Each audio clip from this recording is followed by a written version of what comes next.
环球大战线深入世界最前线，全球各地的观众朋友，大家好，我是叶思敏。节目一开始，我们先欢迎我们的来宾，台大哲学系教授苑举正老师。思敏好，各位观众朋友，大家好。时事评论员王尚志，尚志哥。思敏好，观众朋友大家好。陆军退役少将李正杰将军。思敏好，各位观众大家好。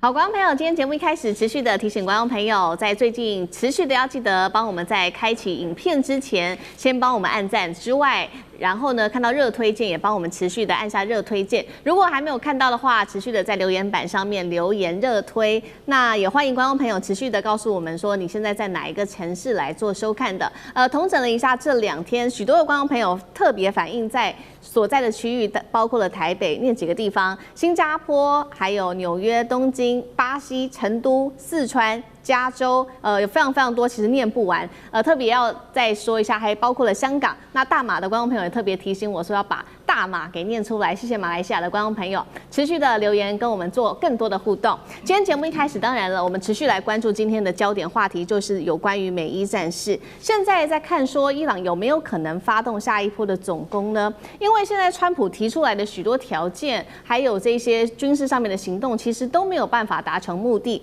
包括他说已经快要谈成了，但是呢，伊朗始终针对浓缩铀的问题仍然是不放行的。再加上经济制裁压不死伊朗哦，封锁的部分针对荷姆兹海峡，美国也封不住来自于大陆的船。那么现在看起来，美国手段全部都失效了吗？这一场仗接下来如何发展？今天就这些议题，我们会一起来做关心。3个火线话题，今天同样我们会请来宾来特别帮我们做解答。川普说的快要达成共识了，但是伊朗呢不交出浓缩铀，还可能转移到其他地方去，甚至他说要自己做保留。那么打了半天，现在怎么看起来这一切又回到了原点呢？伊朗根本不可能放弃核能力吗？所谓让步，是不是也只是演给美国看而已？另外一头正在酝酿一场更大的战事吗？第二件事情，其实美国到现在为止制裁了伊朗经济上面至少40年的时间，把伊朗的经济打崩。但是我们看到伊朗也持续的靠着它的影子邮轮、灰色经济。持续的照样撑住。如果制裁现在看起来真的压不住伊朗的话，美国到底还有什么筹码可以逼伊朗上桌来谈判呢？最后一件事情，持续关心美国高调的封锁荷姆兹海峡，但是最新4艘中国的大型邮轮在军舰的护卫下。持续的通过了。面对中国，美国到底是拦不住，还是美国根本不敢拦下来自中国的船？今天就这些议题，我们都会一起来做关心。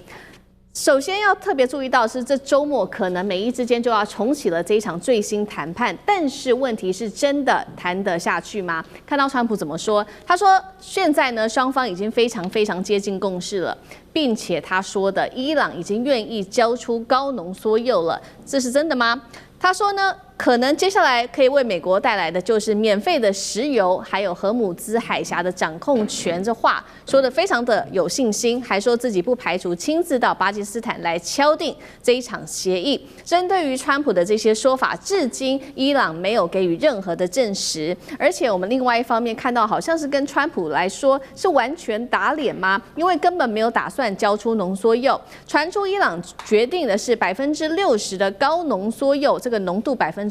的高浓缩铀会转往其他的第3国来做放置，或者是部分浓缩铀它会放在自己的国内做使用。名义上他说用在医疗和研究反应炉上面，但实际上是做什么，其实也没有人知道。浓缩铀现在另外一个争议是，美国要求的伊朗得停止浓缩铀的制造20年，那么伊朗说他只愿意3年到5年，所以在浓缩铀还有这个核武的议题上面，其实双方还具有非常大的一个争议点。伊朗真的如川普所说的，可能交出浓缩铀吗？还是只是做一个样子？尤其伊朗现在其实非常的不信任美国，这一切真的可能发生吗？还是可能会继续偷偷的生产浓缩铀？那岳老师怎么看？我觉得他根本不可能把浓缩铀交出去，伊朗不可能把浓缩铀交给什么美国啊、以色列什么的啊，最多的话按照原来的协议啊，交给俄罗斯，由俄罗斯来负责保管因为浓缩铀的保存保管呢，它牵涉到3点非常特殊。世界有非常多国家透过核能发电，但是只有伊朗跟日本他们会来搞浓缩铀的事情。这个其实就是司马昭之心，路人皆知，你就要发展自己的核武。然后第二点的话呢，我们要了解到伊朗的话呢，眼睛看到自己被美国狂轰乱炸了一番以后，伊朗吃尽了苦头，死3000人，死了168个小女孩，死了自己最高的宗教领袖。那伊朗难道不知道为什么朝鲜在那边更穷、更困难的情况下没人敢招惹呢？就是因为有核武器。这伊朗难道不懂这个道理吗？所以大家都懂这个道理，因此伊朗不可能会放弃的。然后第3点的话呢，伊朗要放弃核武器的话呢，就完全在中东处于劣势，因为中东唯一现在拥有核弹的就是以色列啊。那在这种情况下，伊朗反过来被以色列威胁。现在以色列的表现的话呢，一旦伊朗没有可能有核反应的这种能力的话呢，或者没有浓缩铀的这种能力的话，那以色列予取予求，那搞不准的话，以色列就真的敢往那边丢核子弹。所以在这种情况下，伊朗原来是一直希望美国能够做个保证，不要受到以色列的核弹的威胁，然后呢，它的浓缩铀可以转到俄罗斯去，然后同时呢，他会希望能够在这些加硬的条件下，能够解开他受到的制裁。结果通通都被骗。说句良心话，伊朗真的是3000多年的文化，真的比起中华文化混了3000多年，他们脑袋是没有我们想的复杂。伊朗居然相信美国2次，那第3次，刚刚主持人问我说，很明显，这个川普讲了一大堆大话。说句良心话，现在川普讲的话，我就觉得不用评论，因为评论完了，明天又变了，你根本都搞不清到底什么东西。我认为都是假话。但是在这种情况下，这种假话，伊朗居然相信了。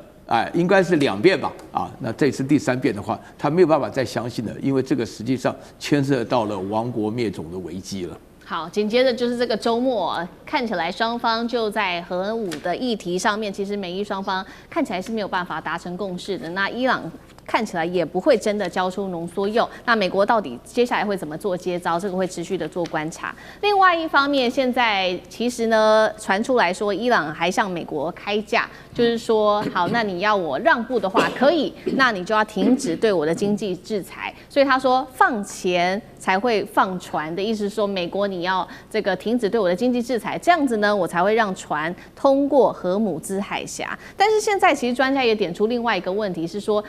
伊朗真的会害怕美国的经济上面的制裁吗？事实上，美国制裁伊朗的年数达到超过40年，那确实重创了伊朗的经济，特别是针对石油的部分。当时2019年的时候，伊朗的原油出口量250万桶，但是在经济制裁下，2020年短短的1年期间被压缩到只剩下30万桶，缩水近90%。伊朗的货币2年间暴跌90%，国内通膨就一直维持在高档哦。说达到了40%以上，但是它一直存在一个地下的一些商业模式来做生存。不管是我们提到非常多的这个灰色贸易啊、影子邮轮，还有非正式的结算体系，让它在暗网级的邮轮这个部分有达到30%都是掌握在伊朗的手中，让它的 GDP 还可以维持一点点缓步的这个成长。那上次哥怎么看？这个经济制裁似乎也打不倒伊朗嘛？我想美国制裁伊朗从1979年当时德黑兰大使馆那个人质危机开始，80年代的时候对伊朗的制裁是针对于2·1还有恐怖主义然后90年代之后其实就是跟这个所谓的浓缩铀有关系的这个核武器，短暂的在2015年达成了协议之后松缓了，但很快的川普上任之后呢，马上又继续制裁。所以我们看到，其实美国在制裁伊朗这件事情是从来没有间断的，始终都会找到理由，每隔10年都有个进一步的理由。所以你说真的伊朗被压得死去活来吗？当然，他没有办法跟全世界自由开放做生意，就不可能成为一个富裕的国家。然而，真的美国的这个强势，可以陆海空、太阳、空气、水都能够控制，让伊朗的包括石油或伊朗的其他的部分的物资都没有办法输出去吗？这个世界的运作不是只有在美元或美国的意志之下呀。俄罗斯、中国还有其他两大强国，更不要说还有其他因为利益当中的这些所谓的暗影的油轮在偷卖的，其实这在投资圈或能源圈都是众所皆知的啦。美国不可能控制一切。好，你说现在在这个战争当中来讲，持续的制裁有用吗？现在在美以伊战争，现在眼前看到的部分，美国要的东西是不是制裁伊朗？美国现在要的眼前他非常需要的东西，因为他现在还有其中选举川普腹背受敌，他要的最后就是要有一个胜利的下台阶。所以这个东西他眼前要的。当然，我们知道，如果说，所以他需要有一个具体的东西，就是停火的协议。当然，停火协议它不是和平的停战的协议，它就是停火，可能就像南北韩一样，就可能这样拖延下去，而且后面换美国总统之后，可能对伊朗的态度又改变了。所以，这个眼前的战略就是这个停火的协议，作为他自己，恐怕也不见得是这个中东战争本身的价值或走向，是为了他自己后面其中选举的各方面的需求所言。当然，现在其实美国部分战略他也不是笨蛋了，我觉得有时候大家把美国想成笨蛋也稍微太夸张了，因为他还是有总体的战略，只是说他现在确实没有厉害的招，制裁的招在眼前，没什么特别用的。这2天我们看到他开始整个美国政府，包括从贝森特，包括从川普自己本身开始对中国有施压，试着说美国情报系统在描述说，中国你是不是暗中给伊朗部分防空系统？对，比如说你在什么储备石油等等的，你会发现其实他开始有一些在舆论上当中要把中国拉进来，或者是说他想尽办法要让中国对于军事援助伊朗的任何可能性要就此断供。我们知道现在停火谈判的部分在进行的时候，这个进行的时候，一方面是表面上的政治动作，可实际上无论美国、伊朗都是在先前准备更多接下来一旦打起来的各种的生产跟储备，包括如果能够拿到各方面的军事的这种补给、军事的零件，所以大家其实都还是继续准备中啦。如果单看这个停火协议，或单看美国制裁的手段，以为就可以让伊朗或任何的国家当中就跟他下跪，其实这个基本上是天方夜谭。好，这个周末登场的这个谈判，现在看起来几个条件都没有办法如这个美国所预期的。刚刚我们谈了核武嘛，那伊朗不让步。那第2个是经济制裁，伊朗其实现在看起来也不太害怕。那第3个呢，荷姆兹海峡，美国可以掌握吗？我们持续看到的是，因为呢，美国的战争部长赫格塞斯他最新也宣布了说呢，他要启动的叫做经济狂怒的计划，也就是说呢，其他的国家如果跟伊朗买石油的话呢，他会冻结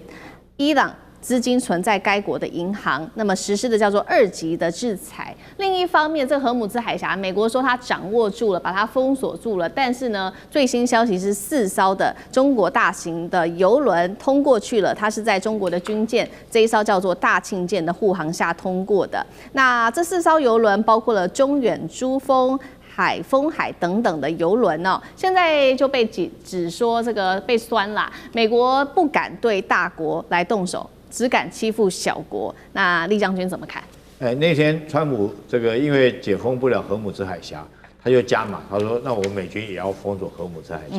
当美军讲这种话之后，这个川普讲这种话之后，美国中央司令部赶快出来圆他这句话，说没有，我们没有要封锁荷姆兹海峡，我们只针对伊朗港口出来的船只，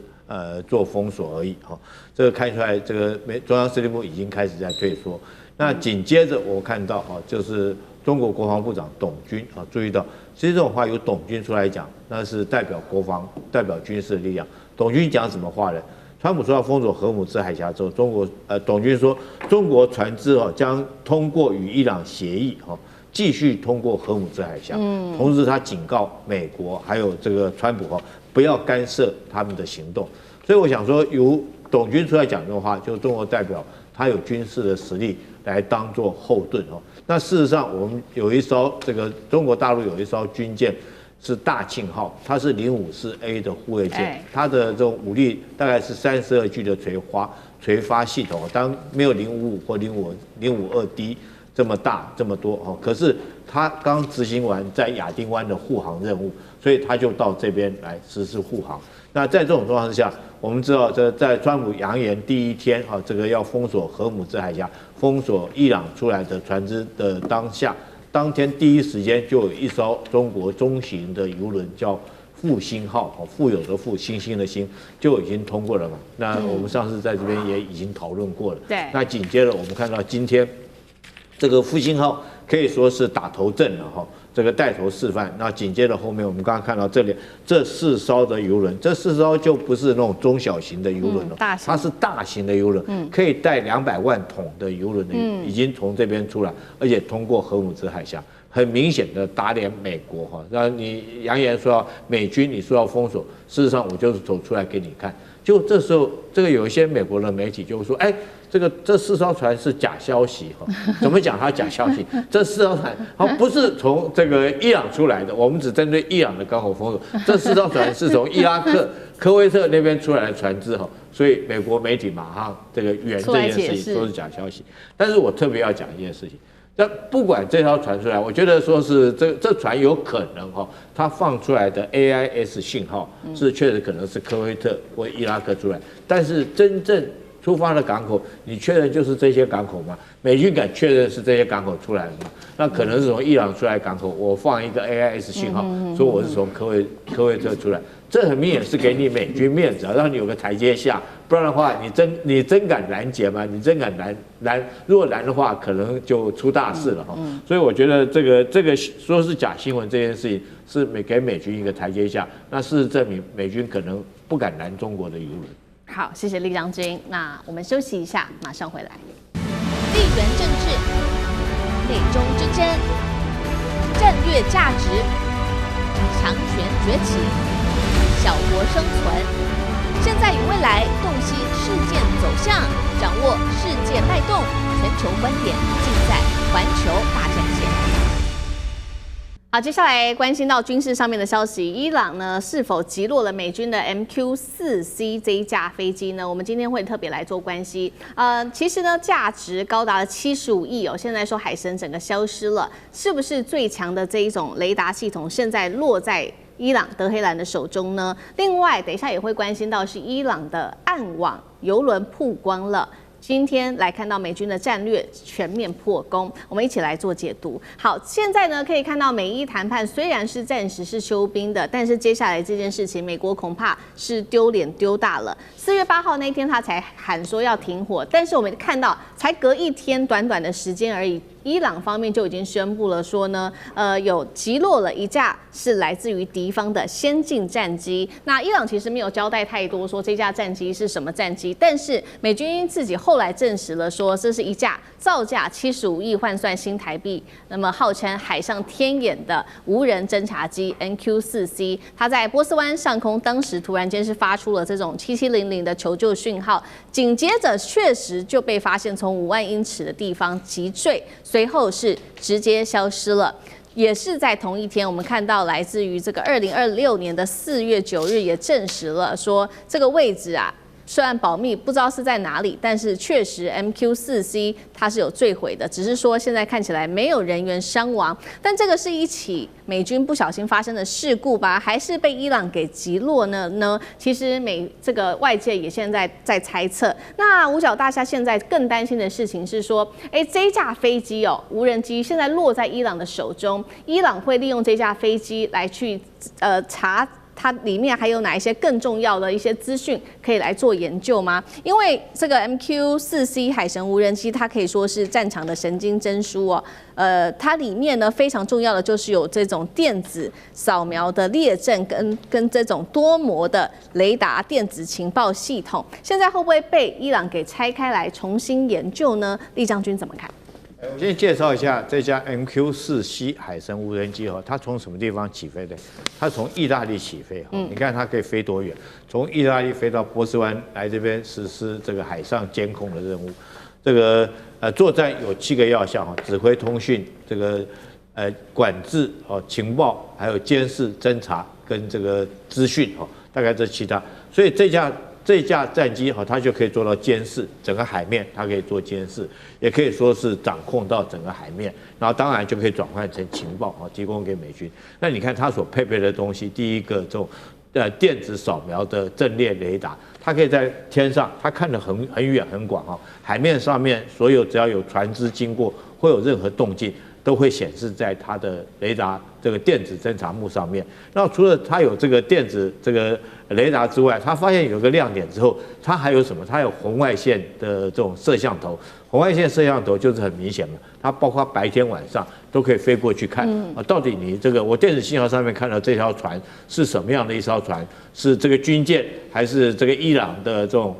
攻击的快艇，或者是只是一艘渔船它可以实际上面去看。所以对美军来讲，掌控到波湾确实是很严重。那这架飞机当然很吊诡的事情，在4月8号美军宣布停战之后，就没想到在4月9号他就说这架飞机坠毁了。但是为什么事隔这么多天之后，到昨天为止，美军才证实有这个新闻？那我们现在讲说，他说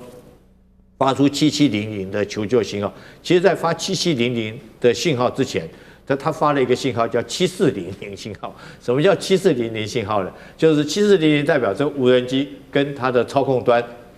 失去了联络，所以他开始是先从失去联络，之后他才发出说我要求救，我可能坠毁。紧接着我们看到美军所公布的数据是从5万英尺的高空坠落到1万英尺，他没有说它坠落到海里哦。那如果坠落到为什么这个急坠到1万英尺？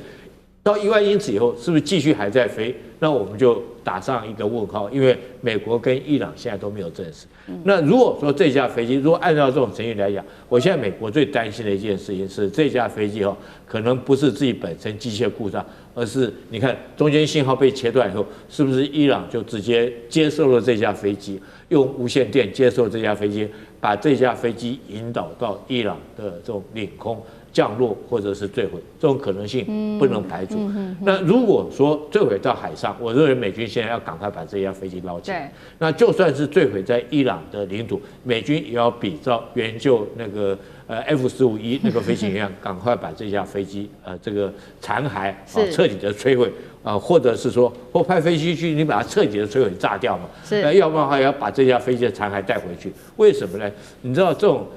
电子扫描雷达如果说被伊朗破解的话，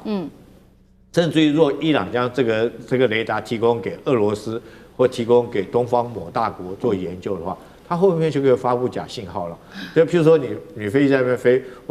我这边可以发一个信号给这个，毕竟它是无人机嘛，我发一个信号给你，那你看到的雷达信号就消失不见了。我一架军舰从这边过去，但是你的雷达幕显示出来，这不是军舰，这可能是连光点都看不到。我可以做干扰、遮蔽，甚至于可以做欺骗。我在别的地方制造一个假信号，让你诱骗你这架飞机飞到另外一个地方去。这种可能性都不无可能了。那更糟糕的是如果说是这个电子的参数被破解的话，就像我刚刚讲的，那会不会就是这个包括俄罗斯包括伊朗可以释放出来，掌控到拦截你这个操控的这个电子波，然后接收这架飞机，然后将这架飞机引导到别的地方去，甚至于降落到自己本土，都不无可能。所以说，我觉得美军这次确实是非常严重的一件事情，那不是很单纯的说只是损失一架造价台币75亿的无人机这么简单，而是后果的影响是非常严重的。对，美军现在担心，其实无人机后续它的整个电子参数是不是会落在伊朗的手中，甚至在俄罗斯的手中，那被破解，那就技术被破解，这是美军现在要担心的地方。那另外一方面呢，现在其实呢，我们看到的是美军还要担心的事情是，伊朗的背后是不是有中国大陆跟俄罗斯在军事上面的援助？金融时报这边特别做了一个报道说呢，伊朗现在透过中国的卫星取得了0.5公尺这种等级的高解析影像，可以直接锁定是美军的基地、机场跟它整体的部署动态。那么中国也曾经考虑要提供 X 波段的雷达技术，这是来自于美军提供的最新情报。再来也被指说俄罗斯有提供中东美军他们有关于他们部署的情报。岳老师怎么看？因为美军最近有20架的军机被损伤、击落等等，现在说是不是因为有中俄的势力在背后？这个我让大家稍微提醒一下，其实美国对伊朗的战争在去年的6月就发生过一次，号称12日战争。伊朗被打得毫无招架之力。那个时候的话呢，创造出非常多神话像以色列的什么铁穹非常有用然后爱国者飞弹也用大卫战钩也很厉害那么讲了一大堆这是第一个神话。第二神话就是这个川普派出去了 B2 轰炸机要炸这个福尔多就是伊朗那边放的这个浓缩铀的地方然后钻地弹呢是大家讨论钻在地底下多少公尺，好像是60几公尺不得了，讲得不得了。然后第三点的话呢，讲到伊朗毫无招架之力就基本上整个防空都没有。那这一次的话呢，从2月28号一打起来我这边随便举几个例子这个打得奇准无比。啊，有 F-15，有 F-16，有 F-18啊。刚刚讲到这个死神无人战机、海神无人战机啊，那不晓得有没有天神无人战机，反正也都会陆续掉下来啊。那另外还有一个非常有趣现象，就是说这个美国驻在中东各地的巴林啦、嘎达啦，或者说什么阿联酋啊、什么沙特啊的军事基地通通被炸啊，包含我们有名的这个杜拜啦，或者说是阿布达比啊什么也都被炸。那大家就是产生一个问题，就是为什么打得这么准？啊，为什么突然短短的半年之间的话，伊朗从毫无招架之力变得打这么准？我透过这个某东方神秘大国啊，他的驻联合国代表一个姓耿的，那名字耿爽啊，他说过，他说啊，这个如果有中国帮忙，那这个仗啊，他当时是讲俄乌之间冲突会打成这个样子嘛？那所以说呢，这个我自己啊，老早就想过的问题。上礼拜在这边我就想过这个问题，我就会觉得说呢，大陆呢目前为止在做法上来讲，倾向于支持弱小的民族跟国家，是透过这个国父讲的话啊，联络一切弱小的国家来对抗这个强权国家。因为大陆今天有个消息啊，就是说在大陆跟伊朗，就是大陆驻这个伊朗的大使馆的大使是说添了一批人道主义的物资的援助什么的，援助黎巴嫩啊，援助伊拉克，援助伊朗，援助约旦啊，那么这4个国家，那么一听的话呢，大陆基本上也表态，就是说在这个问题上来讲，他们需要人道援助，这个跟大陆原来强调的停火协商啊、国际法人道主义是一致的。那么接下来的话呢，我不得不怀疑呢，我感觉上大陆这个军事援助上可能是有，但是呢有限制它的使用，还没有开始大幅度的使用。俄罗斯是就不客气的。俄罗斯就是你这边提到的，就是很明显的有提供的帮助。你现在看到讲的那个图形啊什么的，你前后一对比，因果关系一比较，就会发觉说，伊朗这一次的话呢，感觉上是越打越好。我听到我们将军啊，那么厉将军在讲说，伊朗的策略啊，一开始从这边讲到第一次讲到去中心化开始，就是讲到他这个战术啊是有条不紊，越来越好。那么在这种情况下，突然我甚至觉得我个人意见啊，我甚至觉得说，伊朗愿意接受和谈的。都是一个计谋，我跟你讲，就是要把美国拉住，谈谈，只要失败情况下，美国发觉，现在美国不是调动了，又是布希号啊，又是什么犬舍号啊，什么那个船啊、驱逐舰啊，合起来有1万多人，对不对？要准备。那伊朗现在的话呢，在整个安排上来讲，就会希望把美国引到这边，因为我们这个刚刚讲的那个消息啊，就是说你不管说是这个所有的这个重要的装备，就前一阵子救人的时候，那个 F-15战斗机居然是用尖式的这个飞弹把它打下来，那我觉得这里头的问题应该是相当严重的。好，这是伊朗这场战争，现在其实是不是把美国给拖住了呢？那其实呢，我们刚刚看到是很多在路面上的嘛。那现在如果在海面上，我们也来看说，是不是海面上伊朗也把这个美国给拖住了？因为美国现在可以说是这个封锁整体来说是失效了，原因就是因为川普不是要封锁荷姆兹海峡嘛？但是呢，伊朗现在呢是透过其他的方式来继续的运它的石油，因为呢，根据消息指出，这是海事情报公司指出，伊朗早已经建立了离岸石油的转运网路，而且呢，现在统计说2000万桶的原油在马来西亚的外海转运，都是透过这种岸船跟灰色的航运体系来持续的出口的。而最新消息，伊朗现在看起来似乎也没有要停战的意思，高层直接放话要沉击美国军舰，甚至要俘虏这一些美军来换取赎金。另一方面，全国学校已经进入远距模式，准备要进行准战时的状态。上志哥怎么看？能源其实有一个非常巨大利益啊！我一般人都没有机会接触这个石油能源买卖。我在年轻的时候，因为长辈的关系，我有所介入。你不要以为这个能源当中都是中油啊，这种中石化、中石油在采购，其实不是的哈。全世界在任何时刻都有非常多能源的掮客。台湾最有名的就是福华饭店的咖啡馆里头，很多人在卖能源的这个单子哈。什么意思呢？因为能源其实我们现在比如油价现在那么高。就比如说像中东的石油，包括像俄罗斯这种能够产多的石油，你知道他们大概1桶原油的成本可能低于10块美金，所以就先前60块美金的时候，你知道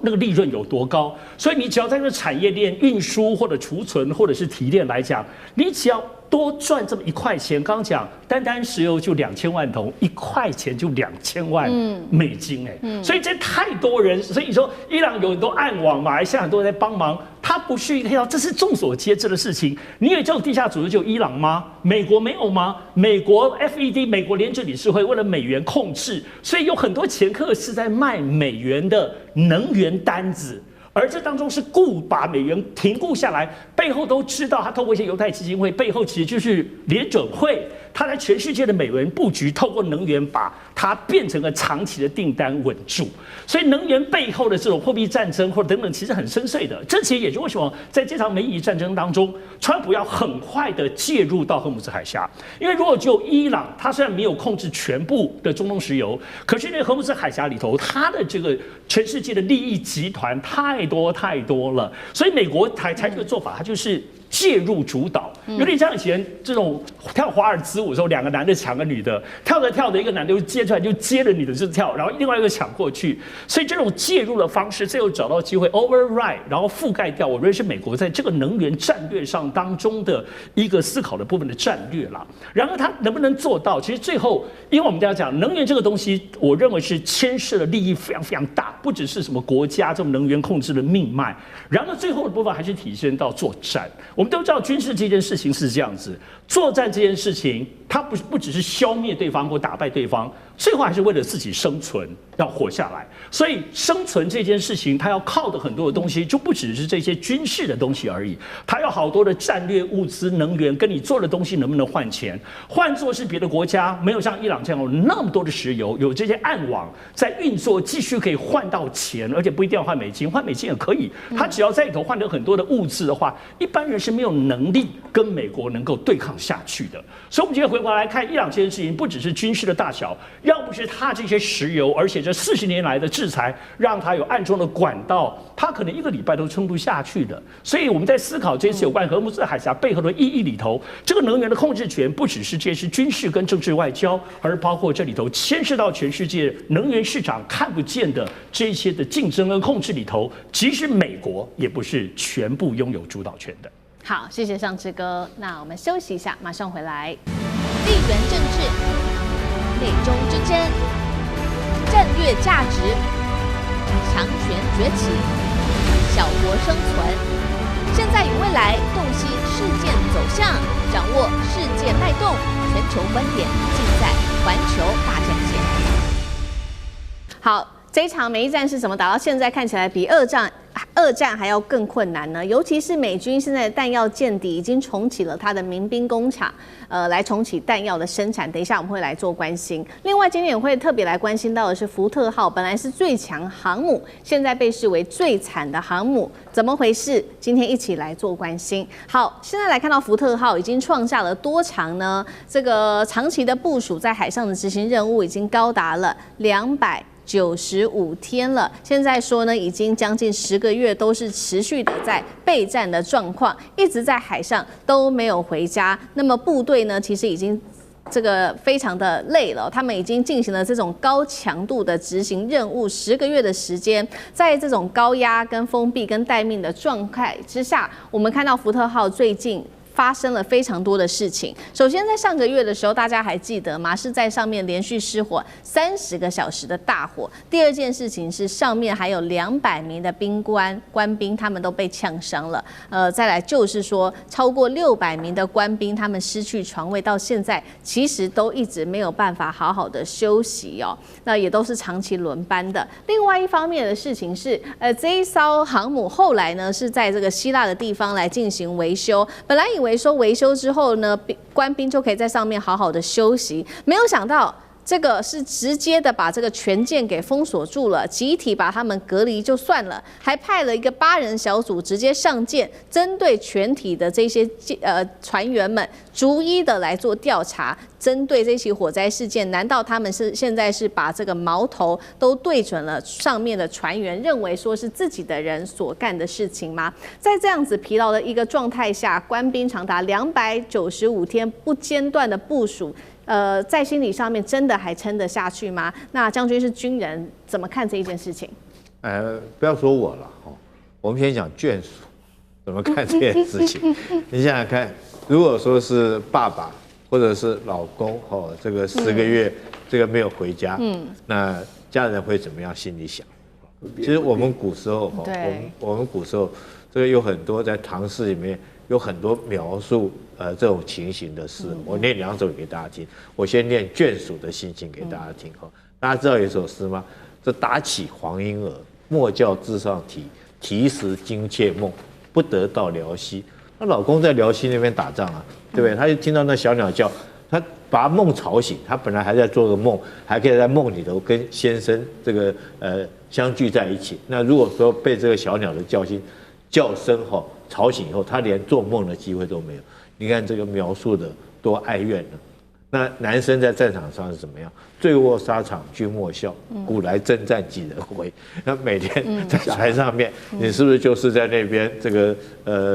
就是除了想家之外，然后可不可以平安回去？也不晓得，毕竟在战场上面。所以我们唐诗还有一首诗讲的这个烽火连3月，家书抵万金，就代表说在战场上面，这个官兵跟家人的思念。可是你知道这个家书来了，是不是就一定是这种思念之情的家书？有时候不见得。这个我就亲眼看过那阿兵哥哈，这个那时候是已经没有说是写信了，但我年轻的时候还有用写信的方式，大概跟家人联系只能用写信的。我想福特号这个军舰上面也是一样嘛，你要知道，其实不只是这些舰上面的官兵，他要承受了295天没办法跟家人在一起，那就算是他家里面人在这个家乡里面，到底会发生什么事情？我相信这个4000个官兵不可能说是这么长的日子，没有一个人说家里面都平安没事了，会不会是有人家里面有长辈生病了，甚至于往生了，或者小孩这个需要照顾的哈，这个或者是说家里面必须他每天就很担心这个事情，这是官兵的心态。那家属的心态，我们有时候在 TikTok 上面也看到，大部分都是美军在描述的，就突然一回家，对不对哈？这个在从家人后面突然出现，那包括到家人看到他哈，这个小孩看到爸爸回来了，欣喜若狂的，这种很惊喜的扑上去哈。甚至有看过那种连宠物哈，你看到那个小狗看到主人回来，那个欣喜若狂，立刻飞奔上去。那个 TikTok 上面我们都看到很多，但我自己看到，当然大家觉得说很温馨很感人，但是我自己看到真的是眼泪都快掉下来，因为我曾经经过那段时光跟那段感受，可以感受到长期不能回家。当然呢，如果心理比较健全的官兵哈，他们可以这个自己承受得住这个思念家人，但如果说心理比较脆弱的，或者是说这个比较这个情绪比较不能够自我掌控住情绪的，会不会在这个时候出一些乱子，就很难讲。所以我跟美军官兵美军的干部，我们也跟他讨论过这个问题。他跟我讲了一句话，他说我这个用100%的精力去注意到那1%的阿兵哥，可见的那时候美军军官跟我讲这个话的时候，他就知道这个官兵的心理情绪，尤其长期不能回家那种情绪，事实上是要让长官花很多时间去关心跟照顾的。可是关键是说，现在很多长官自己都心理上面都有问题。没错。好，这个官兵在上面10个月不能回家，压力实在太大了。也进一步现在担心的是不是会影响到福特号整体的战力？那另外一方面，他们压力已经够大了，现在这个船舰呢停在希腊的这边美军的基地，但是竟然是不是让他们休息，是进行调查，把他们当作是潜在的嫌疑人哦。那会不会影响到整体的气势？这在中东美军会不会也只是冰山一角的一个案例？苑老师怎么看？我刚刚听了将军讲的时候呢，我自己也服过2年兵役啊，我觉得我们当时认知就是大家传下来就是官兵福利最好的是美军。航空母舰的话，那时候我记得很清楚，他们航空母舰不管开到哪里去，到哪里去的话，就是轮批休假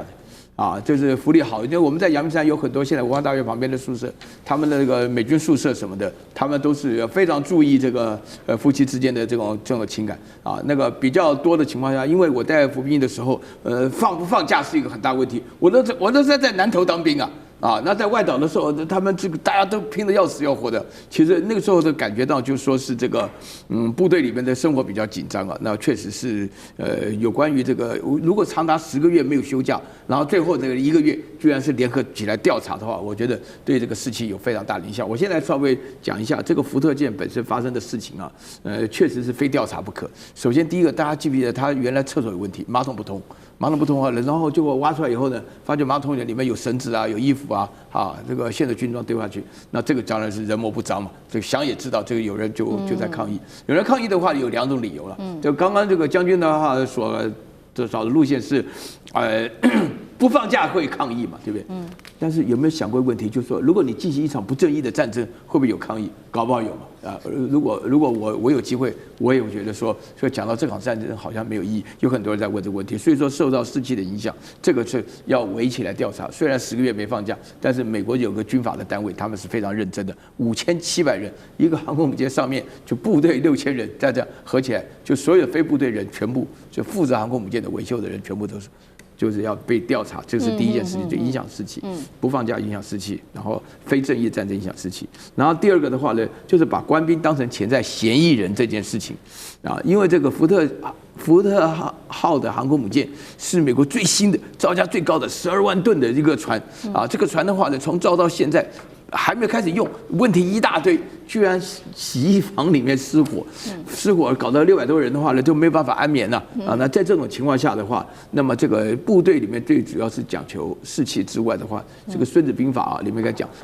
兵是讲求士气那个将官的话呢是讲求气他这个里面讲的一个重要的原因就是说美军的整体来讲，前一阵子我看到美国有一个当过特种兵的一个民主党的参议员问海格塞斯，你把这些将军你开除了多少人？你把他们开除的理由你能不能说清楚？开除多少人都忘掉，什么理由也忘掉，然后呢也讲不出理由，只能够说这些都是经过川普核准的开除的。请大家注意如果一个将官，尤其是那个什么 Randy George， 那是美国最有名的4星上将，现役的4星上将，被一句话当场以羞辱的方式开除的话，如果将官本身在发表的声明，大家去看一下他发表声明的内容，就说美国的军队被一群疯子所带领的，你认为这个士兵还会有什么士气吗？我认为这5700人在船上还活着都蛮了不起了，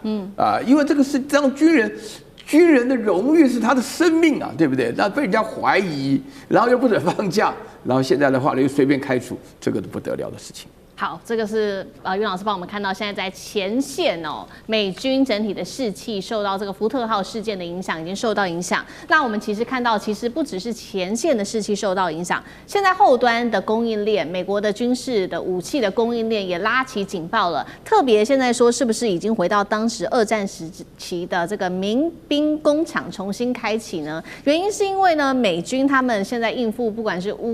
俄乌战争，或者是在中东的战事，导致他们的弹药库存快速的下降，所以五角大厦现在找到的是民营企业来协助军工的生产。那这几个民间巨头包括了通用、福特还有奇异3家公司来帮助做军工的生产。上一次是在2战时期的时候，也是因为呢这个武器量不够，所以找这个底特律的汽车制造商就不要生产汽车了，去生产包括了这个轰炸机、飞机跟引擎等等。那现在来自于路透社的最新报道，美军已经通知欧洲的盟友，部分的武器会延迟交货了，涵盖的包括了防御型跟攻击型的弹药，那包括了爱国者跟这个战斧都说已经消耗殆尽。这么严重吗？上志哥怎么看？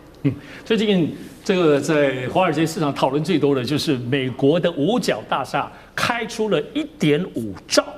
美元这么大的一个预算规模，找了这些包括福特、通用汽车，当然奇异是一个更广泛的就是这些过去在2次大战时候，这些其实都是民间的汽车，可是当时被动员起来做这些炸弹等等这些的，他们叫民主兵工厂，现在也来找他们嘞。1.5兆是真的吗？其实现在他们真的已经在谈了所以消息才会流出来。为什么要找他们谈？当然很清楚的原因，就是因为库存量不够了。好，但是为什么要找到福特他们呢？不是美国这些大的这个军工业的部分很厉害吗？我不得不说，其实到1944年，当时在2次大战的部分期间，跟五角大厦有签合约，当时美国的军工业有高达168家，2次大战结束之后还有100家。可是呢，历经这些年，知道已经被只要还有获利的，不获利的倒了。其实现在已经被整并，几乎只有5大家，也就是大家所熟悉的洛克希德马丁、波音RTX 还有当通用动力本身就是就是在这里头也算是5大家之一了哈。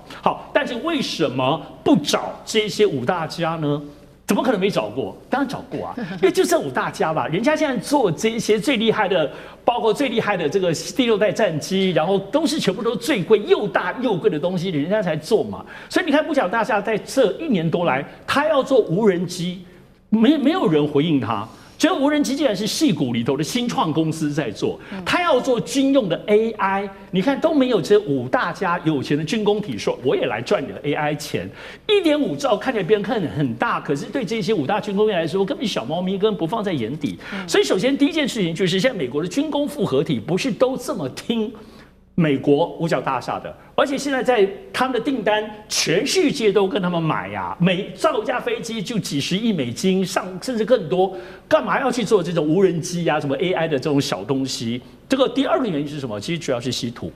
要知道，其实中国大陆从去年下半年之后开始，对于美国，尤其是军工业或涉及军民产业当中涉及武器的稀土部分是非常非常严格控制。所以也就是说，现在这些5大复合军工体，他们手上的这些仅有的部分稀土，然后呢做这些高单价的部分的战机或等等来说，可能就已经有点吃紧了。而我们都知道，现在中国大陆对于汽车用的稀土，包括福特这些，基本上目前还是开放的。所以我觉得美国大厦这一次当中找这些汽车业，也是在盘算这次当中这些所做的东西可能会运用到稀土。目前讨论说有做无人机，有做155的部分的厘米的部分的炮弹，甚至还有一些飞弹的零件，所以看起来都是一些辅助性，但是又在现在乃至于伊朗的战场上当中非常非常需要的东西。所以这里头可能也有一些下一代的，比如更小型的东西布局。刚刚讲大军工体他不想做了，所以今天福特可能有机会跟他们一起研发更小型、更经济的，也可能是美国五角大厦的下一代的军事设备军事设备的这个设计的方案，找这些汽车业比较灵活来做。好，谢谢上士哥。那我们休息一下，马上回来。地缘政治、美中之争、战略价值、强权崛起、小国生存，现在与未来洞悉事件走向，掌握世界脉动，全球观点尽在环球大战线。好，持续关心的是，川普宣布呢历史性停火成功了，但是真的是这样吗？我们看到以色列啊，他的军队没有走，而且还持续的开火，真主党的火力同样也都没有停。现在欧洲国家气疯了，对以色列翻脸，而且呢，教宗也直接对川普来开骂，这根本是不是停火啊？全世界现在一起失控了吗？今天对这些议题，我们会一起来做关心。好，川普呢又再次的高调宣布，他说的成功促成了，包括了以色列跟黎巴嫩之间的停火，他说10天的协议，他也信心的喊话呢，这将是我解决的第10场战争了。但真的是这样吗？确实，以色列总理纳坦雅胡表面上说同意川普说呢停火达到10天，但是呢他又说了这一些话，他说呢我们会持续的留在黎巴嫩当地，是不会撤军的。那么数千名的士兵是会继续的在黎巴嫩的南部，而且他说呢必须要在这边解散真主党，是没有任何的妥协了，看起来还是不让步。那么真主党的部分呢，它的底线也是完全的可以说是这个对抗以色列的。他说呢，以色列必须要完全的撤出黎巴嫩的南部哦，才有可能停火。而且他还继续的轰以色列说，你现在还是持续的炮轰黎巴嫩的南部，根本就是破坏了停火的协议。那以色列则是说，这只是因为我要回击来自于真主党的攻击哦。这一场冲突现在持续，确实已经开始外溢到欧洲国家，对于以色列他们是表达非常的不满的，其中包括了我们看到意大利说已经暂停了跟以色列的国防合作的全部协议。再来呢，在欧洲国家，欧盟现在有超过100万人联署要求欧盟终止欧盟跟以色列之间的所有联系的协定。川普说的终止了这一场战争达到10天，以色列跟黎巴嫩本来应该停战10天的，但是现在看起来真的有可能吗？真主党有可能接受所谓以色列的条件吗？将军怎么看？我觉得这个川普跟这个纳坦雅胡还有黎巴嫩的总统演出这一场闹剧，我想全世界没有人会相信的了。真的是这怎么可能停火嘛？那我们先讲说黎巴嫩这个跟真主党之间关系，我用一个简单的比喻，大家就可以了解哈。就像是一个家庭里面，这个老爸爸哈，这个体弱多病，坐在轮椅上面哈，就是他儿子是身强力壮哈，然后为了保护家园，奋力在外面跟这个歹徒哈这个肉搏哈，然后这个爸爸就跟这个儿子讲说，哎，不要打了，不要打了，对，我们跟人家和谈。你想这叫得动这个儿子，说他不打他，怎么可能嘛？所以黎巴嫩政府就像是这种老弱的家长一样，可是他这个真主党就像是一个年轻力壮，他正在替这个国家抵抗外辱。那你说叫他停止这场战争不可能，这是第一个。第二个，我认为纳坦雅胡这场去攻打人家真主党哈，也是为了他的政治前途来打这场战争，甚至于他个人的一个这种免去监狱之灾的一场发动了这场战争。因为我们都知道纳坦雅胡现在很可能被以色列的法院来审判，因为他有所谓的贪污罪，还有所谓的这个诈欺等等哈。如果说这些罪名都成立的话，可能会被关10年以上，甚至于针对这件事情，川普都曾经向以色列的总统替他求情，说给他特赦，那证明这件事情是真的嘛？那确实有这么一回事。那为什么现在纳坦雅胡没有审判呢？因为国家正在打仗的期间，所以法院没办法开庭，没办法审理，所以他借着这个不停的打仗来消耗，来拖延自己的官司。那就真主党来讲的话，我认为这次的真主党。当然，真主党跟以色列彼此之间军事的冲突不是1天2天了哈，大概已经长达数十年这么长久的时间。但是我认为以前可能都是一些小打小闹，但这次对真主党而言，它是他生死存亡之战，他非要拼尽全力。为什么？我觉得这次跟以往几次的战争不一样。第一个哈是伊朗，现在来讲，以前他后面的大哥就是伊朗在资助他。但是以前伊朗自己本身没有被卷入战争之中，他或许还有能力支持黎巴嫩真主党。但是我们黎巴嫩真主党这时候看到，当他后面那个大哥自己都已经被打得这个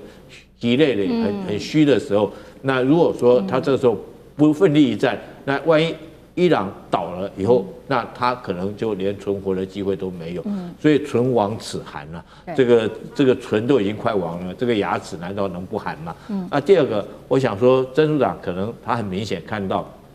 以色列在这个加沙走廊地区这个种族灭绝跟种族清洗的这些违反人道的作为，那他会想说，如果说这个以色列这个我们这次不再奋力抵抗的话，那以色列如果攻进我们黎巴嫩地区，我们自己的家人，我们自己的小孩，是不是也同样会面临像这个在加沙地区这个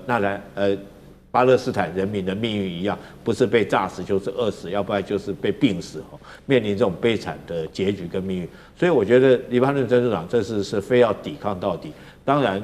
这个黎巴嫩的总统去做这个停战的协议，我觉得是管事不了黎巴嫩真主党。好，所以这一场看起来，这以色列跟黎巴嫩之间的战争不会停下来，但是欧盟看在眼里，他们不想要再被牵涉进来了，所以呢，意大利已经说了终止要跟以色列的合作，那欧盟也出现反以色列的声浪哦。上志哥怎么看？过去全世界都认为说对川普或美国有这个3大女粉丝。高市早苗，当然其实就是冯德莱恩，再来的话其实就是梅洛尼哦。但梅洛尼这2年的变化真的很大，特别是对中国的态度。但这次我们看这次在意大利当中，梅洛尼讲出非常非常强硬对以色列的谴责。一方面我想说，其实在整个意大利跟罗马教皇之间的关系是非常非常深刻的，所以我相信这种人道主义还是在。但是现在之所以没有那么亦步亦趋，甚至开始跟以色列切割这件事情，在整个欧盟当中来讲，除了西班牙之外的话，还是很鲜明的动作。当然还有土耳其啦。当然我们现在看到，其实我认为梅洛尼的部分，意大利在思考的部分，除了他们自己本身的这个人道价值之外，你可以很清楚感受到，因为在国际当中这样的，你沉默就表示是支持嘛，暗中支持。所以如果有更强烈的，然后我相信他们也看到西班牙哦。我想其实梅洛尼其实从先前2022年之前10几年对中国非常的敌视，2023年退出"一带一路"很强烈，可到2024年开始变成从过去强硬敌对变成比较务实主义。所以我觉得意大利是在观察，包括像西班牙在内，他们开始走自己的路，不一定说跟中共好、跟中国大陆好，但是呢，自己的经济或各方面有个全面的一个结构的成长。摆脱了这个欧盟自己本身，所以当他摆脱欧盟、摆脱美国的这个制裁跟牵绊的时候，就可以在政治方面走自己的路。我想其实不止最近西班牙，包括加拿大也是哈。自由党最近其实的选举非常非常漂亮，一直赢取很多的新的席次，主要都对一些所谓的中型的大国开始认真走自己的路，不那么随着美国的挥舞棒继往下走。感觉起来，我觉得意大利梅洛尼他在2024年改变对中国的态度，各方面就观察西班牙、观察加拿大，特别是意大利本身自己也要甩脱欧盟自己本身乃至对美国的经济牵绊，我认为这也是背后他思考的原因。好，现在看到这一场战争，欧洲国家许多国家的态度突然间也在这个时候开始转向反以啊，还有反美等等。那这一场战线其实一直延续哦，从这个军事也延烧到道德跟宗教的战场。这个川普跟梁14哦，就是这个天主教教宗之间的这一场这个口水战持续的上演哦。那最新消息我们来看到，梁14他公开再次批评世界正在被少数暴君操控，而且战争浪费数十亿，警告他说不要假借上帝之名进行战争。现在看得出来，他其实就在说川普。那川普也持续的批评教宗，还发出了把自己比拟成耶稣的这种照片，那引起的当然是天主教徒的怒火。现在担心的是不是会影响到共和党的选举？因为美国的选举有1/5的人口，其实大部分都是天主教徒的。那2024年大选的时候，高达56%的天主教徒是投给川普，高于贺锦丽的42%。当时贺锦丽是他的对手。但是呢，最新消息，福斯新闻在今年3月的民调，发现不满川普的天主教徒已经高达了52%。看起来这个宗教也会影响到接下来的期中选举嘛？岳老师怎么看？我是最古老的天主教大学毕业的，我在比利时天主教的环境生活了10几年，所以我对天主教略知一二。我觉得川普是一个非常非常可恶的事情，